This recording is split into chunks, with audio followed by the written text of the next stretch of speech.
পঞ্চতন্ত্রের গল্পের সিরিজের আজকের গল্পের নাম শেয়াল, গুরু ও দূতী। এক নির্জন জায়গায় ছিল এক পোড়ো মন্দির। সেখানে বাস করতেন এক গুরু ঠাকুর। তিনকুলে তার কেউ ছিল না, কিছু শিষ্য আর যজমান ছাড়া। মন্দিরে আগত পুণ্যার্থীরা যা প্রণামী দিত তা তিনি গোপনে জমাতেন। দেখতে দেখতে তার পরিমাণটা হয়ে উঠল লোভনীয়। গুরুর মতিগতিরও পরিবর্তন ঘটল। মানুষের প্রতি তার বিশ্বাস হারিয়ে গেল। তাই টাকার পুটলিটা তিনি কখনোই বগলচ্যুত করতেন না। কি যন্ত্রণা! সাধে কি আর বলে, টাকা আয় করা কষ্ট, রক্ষা করা কষ্ট, ব্যয় করা কষ্ট, কেবল কষ্ট কষ্ট আর কষ্ট। তারপরে মানুষ যে কেন টাকার পেছনে ছোটে অন্ধের মতো। সংসার বিভাগী গুরুও ছুটছেন সেই টাকার পিছনে। কিন্তু চোরের উপরেও যে বাটপার আছে সে কথা গুরু ঠাকুর বুঝতে পারেন না। তাই একদিন আশারভূতি নামে একটা জোচ্চোর টাকাটা দেখে ফেলল। কিন্তু সমস্যা হলো, গুরু তো ওটা কিছুতেই বগলছাড়া করছেন না। মন্দিরের দেওয়ালের পাশ দিয়ে তাই শীত কাটারও কোনো উপায় নেই। কিন্তু ওটা তো তার চাই। আশারভূতি একটা উপায় খুঁজতে থাকে। শেষে একদিন ঠিক করে যেভাবেই হোক গুরুর বিশ্বাস অর্জন করতে হবে। তাকে ভুলিয়ে ভালিয়ে তার শিষ্য হতে হবে। পণ্ডিতেরাই তো বলেন, নির্লোভ হলে উচ্চপদ পাওয়া যায় না, চতুর না হলে কারো প্রিয় হওয়া যায় না, আর সত্যি কথা বলে কখনো ঠকজোচ্চর হওয়া যায় না। এরূপ চিন্তা করে আশারভূতি একদিন ওম নমঃ শিবায় বলে গুরুদেবকে ষষ্ঠাঙ্গে প্রণাম করল। গুরুও আয়ুষ্মান ভব বলে তাকে আশীর্বাদ করলেন। এই প্রশ্রয়টুকু পেয়েই আশারভূতি গদগদভাবে বলল, গুরুদেব, আশার এ সংসারে যৌবন যেন পাহাড়ি নদীর বেগ, খানিক পরেই শান্ত। জীবনটা যেন খড়ের আগুন, নিমেষেই ছাই। আনন্দ ফুর্তি যেন শরৎকালের মেঘ, দেখতে দেখতেই ফুরিয়ে যায়। পুত্র পরিবার সবই যেন নিশার স্বপন, চেতন ফিরলে আর নেই। আমি সব বুঝতে পেরেছি, আমার আর ভালো লাগে না। আপনি আমার মুক্তির পথ দেখান। শেয়ালের মিষ্টি কথায় যেমন কাক ভুলেছিল, তেমনি আশারভূতির কথায় গুরুদেব মজে গেলেন। বিস্ময়াবেশে তিনি বললেন, চমৎকার! যৌবনী যার এমন বৈরাগ্য, সেই তো ধন্য। শাস্ত্রে বলেছে, যৌবনে যে এমন শান্ত, সেই শান্তই সুনিশ্চয়। ঋতুক্ষীণ হইলে বলো, কেই বা না শান্ত হয়। তাছাড়া সজ্জন প্রথমে মনেই বৃদ্ধ হন, পরে দেহে। কিন্তু দুর্জন কেবল দেহেই বৃদ্ধ হয়, মনে কখনো নয়। তুমি সজ্জন, মহাদেবের কৃপা তুমি পাবেই। গুরুর কথা শুনে আশারভূতি ছুটে গিয়ে তার পা জড়িয়ে ধরে বলে, আপনি আমায় দীক্ষা দিন। গুরু আর না করতে পারলেন না, রাজি হয়ে গেলেন। তবে তার অন্তরের কোণে সন্দেহের দানাটুকু রয়ে গেল। তাই আশারভূতিকে বললেন, একটি মাত্র শর্ত আছে। রাতের বেলায় তুমি আমার ঘরে ঢুকতে পারবে না, বাইরের ওই কুড়ে ঘরে থাকবে। কারণ সন্ন্যাসীদের একা থাকাই ভালো, তোমারও আমারও।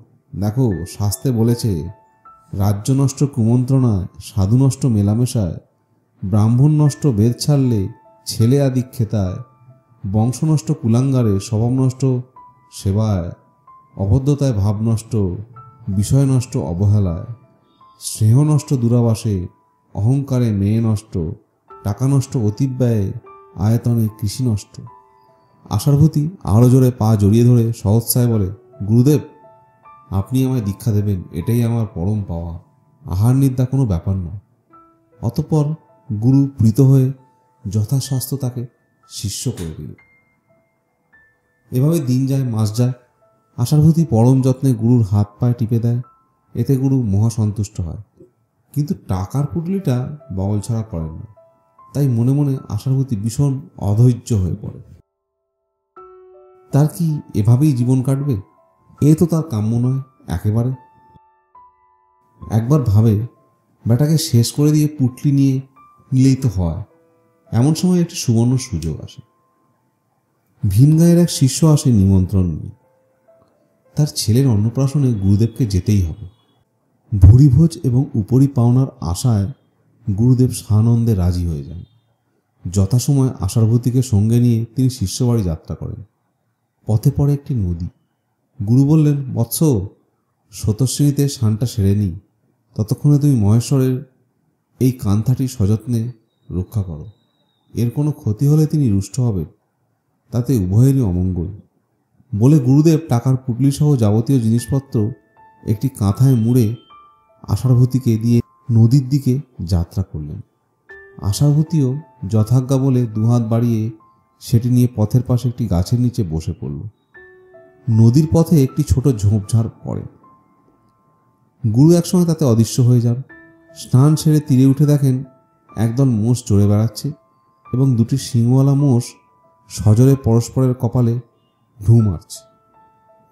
তাতে কপাল ফেটে রক্ত ঝরছে। পাশেই ছিল এক ক্ষুধার্ত শিয়াল। শিয়াল লোভ সামলাতে পারল না, তারই মধ্যে চেটে চেটে গরম তাজা রক্ত খেতে লাগলো। হঠাৎ দুদিক থেকে মোষ দুটি এসে আঘাত করায় শিয়ালটা অক্কা পেল। গুরু মনে মনে বললেন, লোভের তরি ওকে ভবনদী পার করে দিল। শিয়ালটার জন্য দুঃখ করতে করতে গুরু ফিরে এসে দেখলেন আর সবই আছে, কিন্তু কেবল আষাঢ়বতী আর তার টাকার পুটলিটা নেই। তিনি বিলাপ করতে করতে বললেন, আষাঢ়বতী, আমার এত কষ্টের সঞ্চয় শেষ পর্যন্ত নিয়ে পারল, এই তোমার গুরু সেবা? আর কি করার আছে, বেলাও পড়ে আসছে। অগত্যা আষাঢ়বতীর পায়ের চিহ্ন লক্ষ্য করে তিনি এগোতে লাগলেন। কিছু দূর যেতেই সন্ধ্যা হয়ে এলো। অজানা জায়গায় কোথায় যাবেন তিনি, কোথায় বা রাত কাটাবেন? এমন সময় দেখতে পেলেন এক তাঁতি সস্ত্রীক যাচ্ছে মদের ভাটিতে। গুরু তার উদ্দেশ্যে বললেন, আমি পরদেশী, তোমার অতিথি হতে চাই। অতিথি সৎকার পরম ধর্ম। শাস্ত্রে আছে, সূর্যাস্তের অতিথির সেবা করলে গৃহস্থের শতযজ্ঞের ফল লাভ হয়। তাঁতি গুরুর দিকে তাকিয়ে কিছুক্ষণ নিরীক্ষণ করে স্ত্রীকে বললেন, ইনি আমাদের অতিথি, অতিথি নারায়ণ। তুই ওকে বাড়ি নিয়ে গিয়ে আদর যত্ন কর, আমি তোর জন্যে বরুণী নিয়ে আসবো। তাঁতিবু এ কথায় মহা খুশি হয়ে গুরুকে নিয়ে বাড়িতে গেল। তার খুশির কারণ, তাঁতি আজ রাতে আর ঘরে ফিরবে না। মদের নেশায় বুঁদ হয়ে ভাটিয়াখানাতেই পড়ে থাকবে। তাই প্রেমিক দেবদত্তের সঙ্গে রাতটা ভালোই কাটবে। কথায় বলে, বাদল দিনে ঘন আধার, রাজপথে চলা ভার, পতি যাচ্ছে দূর দেশে, মন্দ মেয়ে সুখে ভাসে। কিংবা কুল হারানো, লোকনিন্দা, বন্দিদশা, জীবন ক্ষয়, সব সইতে রাজি যার পরপুরুষের প্রণয় বয়। তাই তাঁতি বউ কোনো রকমে গুরুর জন্যে আহার নিদ্রার ব্যবস্থা করে সেজে গুজে অভিসার যাত্রা করল। কিন্তু বিধিবাম টলতে টলতে তাঁতি আজ তাড়াতাড়ি বাড়ি ফিরে এলো। তাকে দেখা মাত্র বিদ্যুৎ বেগে তাঁতি বউ ঘরে এসে সাজগোজ খুলে ফেলল। কিন্তু তাঁতির চোখ এড়াতে পারল না। সে চুলের মুঠি ধরে জিজ্ঞাসা করলো, পাপিষ্ঠা, কোথায় যাচ্ছিলি? এতদিন লোকের কানাঘুষোয় বিশ্বাস করিনি, আজ নিজের চোখে দেখলাম। বল, কার কাছে যাচ্ছিলি? কে তোর নাগর? তাঁতিবু ঝামটা মেরে বলল, কি বলো আবল তাবল বকছো? মদ খেয়ে তোমার মাথা ঠিক নেই। আমি আবার যাব কোথায়? তোমার পথ চেয়েই তো বসেছিলাম। স্ত্রীর মিথ্যা কথা শুনে তাঁতির মাথায় আগুন জ্বলে উঠল। সে অগ্নিকণ্ঠে বলল, হারামজাদি, পাপিষ্ঠা, অনাচার করে আবার মিথ্যে বলছিস? তোর পাপের ফল 16 আনা পেকেছে, আজ তোকে খাওয়াইব। এই বলে লাঠিপেটা করে তার সর্বাঙ্গ ফুলিয়ে দিল। অতঃপরে ঘরের খুঁটির সঙ্গে বেঁধে রেখে সে আবার টলতে টলতে পড়ে গেল। কিছুক্ষণ পরে নাপিত বউ এসে বলল, সই, সেই কখন থেকে দেবদত্ত অপেক্ষা করছে। তাঁতি বউ, আমি কি করব সই? দেখো না মিনসামায় মেরে কি করেছে, তারপর আমায় বেঁধে রেখেছে। আমার বোধে আর দেখা করা হলো না। না রে। নাপিত বউ বলল, এই নে, আমি তোর বাঁধন খুলে দিচ্ছি, তুই যা। তাঁতি বউ বলল, কি করা যাবে, দেখছিস না মিনসে পড়ে পড়ে ঘুমোচ্ছে, জেগে উঠে আমায় না দেখলে তো মেরে ফেলবে। আচ্ছা, তোর জায়গায় আমি আছি, তুই আমায় বেঁধে রেখে যা, তাড়াতাড়ি চলে আসবি। কথা মতো কাজ হলো। তাঁতি বউয়ের জায়গায় নাপিত বউ নিজেকে বেঁধে রেখে সইকে নাগরের কাছে পাঠালো। এদিকে তাঁতির মদের নেশা কিছুটা হালকা হলে সে স্ত্রীর উদ্দেশ্যে বলতে লাগলো, ওরে মুখপুরি, প্রতিজ্ঞা কর, আজ থেকে আর বাড়ির বাইরে যাবি না, আর আমার সঙ্গে খরবর করে কথা বলবি না, তাহলে ছেড়ে দেবো। নাপিত বউ ভয়ে চমকে উঠল। সর্বনাশ, এই মরার পর যদি সত্যি জেগে ওঠে তো আর রক্ষে নেই। মান আর জান উভয়ই যাবে। আবার কথা বললেও বিপদ, গলার আওয়াজেও ধরা পড়ে যাবে। তাই চুপ করে থাকাই ভালো, দেখি না কি হয়। তাঁতি কিন্তু কথার উত্তর না পেয়ে খেপে গেল। সে অপমানিত বোধ করল। অন্যায় করে আবার চুপ করে আছিস? তোর সাহস তো কম নয়, হতচ্ছাড়ি, দেখাচ্ছি মজা। এই বলে অন্ধকারে হাতড়াতে হাতড়াতে এসে ছুরির এক হ্যাচকা টানে দিল নাপিত বাবুর নাক কেটে। ঝরঝর করে রক্ত পড়ে ভিজে গেল মাটি। তাঁতি আবার গিয়ে ঘুমিয়ে পড়ল। এদিকে তাঁতি বউ মনের ক্ষুধা মিটিয়ে হাসতে হাসতে নাচতে নাচতে বাড়ি ফিরল। সইকে জিজ্ঞেস করলো, সব ঠিকঠাক আছে তো? মিনসে আবার কিছু করেনি তো? নাপিত বউ তস্ত্র কণ্ঠে বলল, নাক বাদে আর সবই ঠিকই আছে। তাঁতি বউ কাছে এসে সইয়ের নাক দেখে ভীষণ কষ্ট পেল। বলল, পরজন্মে আমি তোর বাঁধি হয়ে এ ঋণ শোধ করবো সই। সে হবে এখন আমার বাঁধন খুলে দিয়ে দেখিনি, আমি বাড়ি যাই, নইলে নাক তো গেছেই, জানটাও যাবে। অতঃপরে তাঁতি বউ দ্রুত বাঁধন খুলে দিলে এবং নাপিত বউ তাঁতি বউকে আবার আগের মতো বেঁধে রেখে নিজের বাড়িতে চলে গেল। এদিকে তাঁতির মদের নেশা কেটে গেল। স্ত্রীর কাছে এসে চড়া গলা বলল, কিরে হারামজাদি, এখনো চুপ করে আছিস? বললি না কোথায় গিয়েছিলি? নাক তো গেছেই, এবার কানটাও খোয়াতে চাস? এবার তাঁতি বউ ঝামটা মেরে বলল, ওরে হতভাগা, আমার মতো সতীর গায়ে হাত তোলে এমন সাধ্যি কার? 33 কোটি দেবদেবতা জানে আমি কেমন সতী। 3 লোকের দেবগণ শোনো, আমি যদি সত্যিই সতী হই, মনে মনেও যদি অন্য পুরুষ কামনা করে থাকি, তাহলে এই মুহূর্তে আমার নাক কানটা যেন জোড়া লেগে যায়। আর যদি অসতী হই, তাহলে যেন আমার মরণ হয়। মুহূর্তকাল পরে চিৎকার করে বলল, ওরে ডাকরা, চেয়ে দেখ, সতীত্বর জোরে আমার নাকটা জোরে লেগে গেছে। স্ত্রীর কথা শুনে তাঁতির মনে ধন্দ লেগে গেল। সে প্রদীপ জ্বালিয়ে স্ত্রীর মুখের কাছে ধরে, হতবাক, এ কি করে সম্ভব? কিন্তু সে তো নিজের হাতেই নাক কেটেছে, আবার নিজেই চোখে দেখছে, তাই অবিশ্বাস করবে কি করে? নিচের দিকে তাকিয়ে দেখে রক্তমাটি এখনো ভিজা। অগত্যা বাঁধন খুলে দিয়ে স্ত্রীকে বিছানায় নিয়ে সে কি সোহাগে সোহাগে সর্বাঙ্গ ভরিয়ে দিয়ে তার মান ভাঙাতে লাগল। এদিকে সন্ধ্যা থেকে গভীর রাত পর্যন্ত গুরু নির্বাক দর্শকের মতো এই দুই রমণীর কাণ্ড কারখানা অবলোকন করছেন আর ভাবছেন, হায় রে স্ত্রীলোক, তোমার দ্বারা কি না সম্ভব হয়। বুদ্ধিতে তোমার কাছে বৃহস্পতিও হার মানে। শাস্ত্রে কি আর এমনি বলেছে, মেয়েদের মুখে মধু, হৃদয়ে বিষ? তাই তো পুরুষেরা সেই মধুর লোভে তার অধর পান করে, কিন্তু বেরিয়ে আসে হলাহল। স্ত্রীলোক প্রথমে প্রেমের অভিনয় করে পুরুষকে আকৃষ্ট করে এবং যতক্ষণ না পুরুষটি মজে যায় ততক্ষণ অভিনয় চালাতে থাকে। যখনই বুঝতে পারে সে মজেছে, অমনি টোপ গেলা মাছের মতন হ্যাঁচকা টান দিয়ে তাকে ছুঁড়ে ফেলে দেয়। এরূপ ভেবে ভেবে কোনো রকমে গুরু সে রাতটা কাটিয়ে দিলেন। এদিকে নাপিত বউ দুতিয়ালি করতে গিয়ে নাক হারিয়েছে, এখন চিন্তায় পড়ে গেছে। স্বামী ফিরে এলে জবাব কি দেবে এই ভেবে। তার স্বামী কাজের চাপে সেদিন রাজবাড়ি থেকে ফিরতে পারেনি। সকালবেলা এসে বাইরে থেকে হাঁক দিয়ে বললে, কই গা, আমার খুঁড়ের বাক্সটা দে তো, আজ অনেককে কামাতে হবে। কিন্তু নাতি বউ কাটা নাক নিয়ে সামনে আসবে কি করে? ধরা পড়ে যাবে যে। তাই ঘরের কাজে যেন খুবই ব্যস্ত এমনভাবে সে বাক্স থেকে খুঁটটা বের করে বাইরে ছুঁড়ে মারল। স্ত্রী কাছে তো এলোই নয়, উপরন্ত শুধু খুঁটটা ছুঁড়ে মারল। এতে নাপিতের মাথায় রক্ত উঠে গেল। সে চিৎকার দিয়ে খুঁটটা আবার স্ত্রীর দিকে ছুঁড়ে মারল। নাপিত বউ তো এমন একটি সুযোগই খুঁজছিল।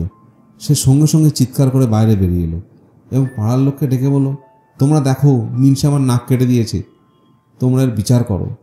লোকজন ছুটে এসে দেখে সত্যিই নাপিত বউয়ের নাক কাটা। তারা রাজার লোককে খবর দিল। এদিকে ঘটনার আকস্মিকতায় নাপিত তো হতবিহ্বল। রাজার লোক এসে প্রশ্নের পর প্রশ্ন করেও কোনো উত্তর পেল না। তারা তাকে ইচ্ছামতো উত্তম মধ্যম দিল। তারপর তাকে আষ্টে পৃষ্ঠে বেঁধে দুজনকেই নিয়ে গেল রাজার দরবারে। বিচারকেরা নাপিতকে জিজ্ঞেস করলেন, কেন তুমি স্ত্রীর অঙ্গহানি করেছ? সে কি পরপুরুষগামিনী নাকি তোমায় মারতে গিয়েছিল বলো? নাপিত নিরুত্তর এবং নতমুখী। বিচারকরা বললেন, নিরপরাধের মুখ থাকে প্রসন্ন, কথা হয় স্পষ্ট, চোখের দৃষ্টিতে থাকে ক্রোধের ভাব। সে কথা বলে সোজা হয়ে বুক ফুলি, কিন্তু এ দেখছি এ সম্পূর্ণ বিপরীত। এ স্খলিত পদে সভায় প্রবেশ করল, এর মুখ ফ্যাকাশে, কপালে ঘাম ছুটছে, গলার স্বর, মুখের রং বদলে গেছে, ভয়ে ভয়ে তাকাচ্ছে। এ সবই অপরাধীর লক্ষণ। স্ত্রীলোকদের গায়ে হাত গুরুতর অপরাধ, তাই এর দণ্ডও হবে গুরুতর, শুলে চড়িয়ে মৃত্যু। বিচারকদের সিদ্ধান্ত মোতাবেক জল্লাদ নাপিতকে বদ্ধভূমিতে নিয়ে যাচ্ছে। লোকজন বলা বলি করছে। তা শুনে গুরু ছুটে এসে বললেন, তোমরা থামো, এর কোনো দোষ নেই, সমস্ত দোষ ওই নষ্ট মেয়ে লোকের। একজন ভালো লোককে তোমরা মৃত্যুদণ্ড দিও না। গুরুর কথায় জল্লাদেরা থমকে দাঁড়ালো। তারা গুরুকে বলল, আপনার যা বলার বিচারকদের বলবেন, চলুন। এই বলে তারা গুরু আর নাপিত উভয়কে বিচারালয়ে নিয়ে গেল। তখন গুরু বিচারকদের উদ্দেশ্যে বললেন, শেয়াল মূল্য রক্তলোভে গুরু শিষ্য বেশে, দুতি মূল্য পরের কাজে, সবই নিজের দোষে। বিচারকরা বললেন, গুরুদেব খুলে বলুন। গুরু তখন সমস্ত ঘটনা খুলে বললে নাপিত ছাড়া পায়। কিন্তু বিচারকরা সিদ্ধান্ত নেয়, নারী, শিশু, ব্রাহ্মণ, তপস্বী এবং রোগী এই 5 জনের অপরাধ গুরুতর হলেও মৃত্যুদণ্ড হয় না, হয় অঙ্গহানি। তাই নাপিত বউ নিজের দোষে নাক হারিয়েছে, এবার বিচারে তার কান কাটা যাবে। সিদ্ধান্ত অনুযায়ী জল্লাদ তার 2 কান কেটে দেয়। এসব দেখে গুরু তার টাকার শোক ভুলে শান্ত মনে আবার মন্দিরে ফিরে যান। দমনক এসব বলে নীরব হলে কটারক বলল, তা তো বুঝলাম, কিন্তু গুরু নিজেও তো কম চালাক নন। তার আশার ভূতি তার টাকা চুরি করলো কি করে? দমনক বললে, তার বুদ্ধিতে ঘাটতি ছিল। দেখো, ভালো করে আঁটলে ফন্দি অন্ত পায় না ব্রহ্ম, বিষ্ণু রূপ ধরে তাঁতি ভুঞ্জে রাজকন্যা। কটরক বলল, মানে?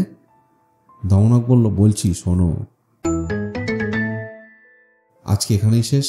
পঞ্চতন্ত্রের গল্প নিয়ে আবার কাল দেখা হবে।